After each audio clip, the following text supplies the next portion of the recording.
धन्यवाद। मैं नेहा फिर आपके सामने प्रस्तुत हूँ कही सुनी प्रसंग लेकर। चलिए इस प्रसंग को सुनते हैं।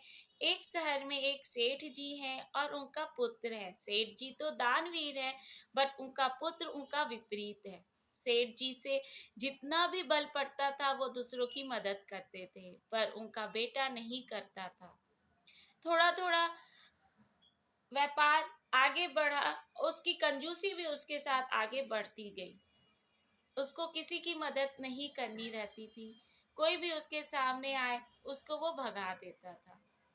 सेठ जी बहुत दुखी थे और हमेशा उसे नसीहत देते रहते थे कि हमें मदद करना चाहिए। अगर हमारे पास है तो हम कर सकते हैं, क्योंकि सामने वाला बहुत आस लेकर हमारे सामने आता है। पर वो नहीं सुनता था। धीरे धीरे उसने पूरे व्यापार की नीति जान ली थी और व्यापार को अपने हाथों में ले लिया था और अपने पिताजी को घर पे बैठा दिया था, क्योंकि पिताजी दान करते थे, सबकी सुनते थे। उनका नाम भी था शहर में। तो पिताजी घर में रहने के चलते समय से पहले ही बूढ़े हो गए थे और उनकी तबीयत खराब रहा करती थी। यहाँ की वो उनका पुत्र उनकी दवाई में कंजूसी करता था, उनके खाने पीने में, उनकी देख रेख में, हर जगह वो अपनी कंजूसी करता था। अब वो समय से पहले ही मृत्यु को प्राप्त हो गए, पर वो जाने से पहले अपने पुत्र को बोले कि बेटा, मैं कुछ नहीं मांगता हूँ तुमसे। ये मेरी धन दौलत सब कुछ तुम्हारा है। तुम कुछ भी नहीं करोगे तो भी आराम से जीवन व्यतीत कर लोगे, पर मैं तुमसे एक मांग करता हूँ। ये मेरा जो फटा हुआ मोजा है, इसे ही मुझे पहनाकर मुक्ति धाम पर ले जाना।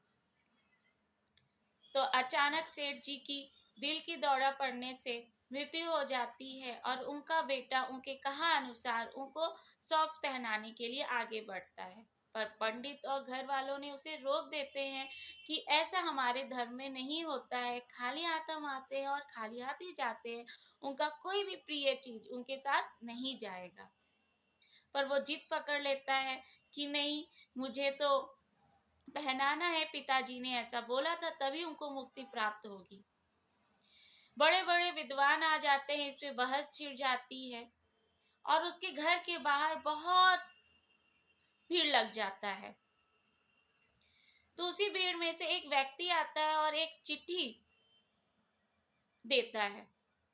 उस चिट्ठी को वो खोलता है और पढ़ता है। उसमें लिखा रहता है कि बेटा, मैं खाली हाथ आया था और खाली हाथ जाऊंगा। मेरा प्रिय मोजा जो फटा हुआ था उसको भी मैं पहनकर मुक्ति नहीं प्राप्त कर सकता हूँ।